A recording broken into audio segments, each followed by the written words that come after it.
You see, once again, I'm going to politely assume you're the victim of misinformation.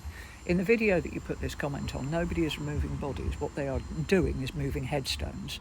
Moving headstones is a very common practice when churches are deconsecrated and they're sold off for housing or nightclubs or whatever, and they are regularly, so make no bones about that. That's what is done, is the headstones are removed and relocated, or just destroyed, frankly, because those churches are usually virtually unused, nobody really connected to the people there, and they just pave over the top of them. If they want to go deeper, and if they want to dig that ground up and bury on it, they have to relocate their bodies. Now, that is a difficult and expensive procedure because all the bodies have to be carefully disinterred and relocated. No one is just ripping bodies out, ever. As simple as that. Now, I believe, but I don't know, and I'm sure plenty of my Muslim friends can explain, they have a very different attitude towards our mortal remains, to put it politely. I don't think they venerate mortal remains particularly, which is fine.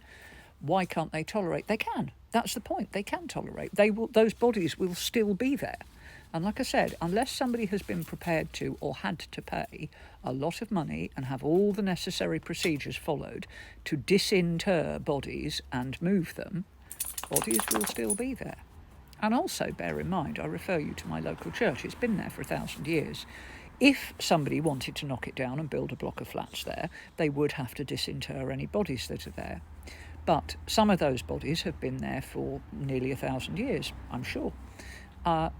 They wouldn't be able to, there isn't anything left anymore. So there would still be some degree of human remains under there, mixed in with whatever it was they did, because, they've deteriorated to the point where they're just in the soil.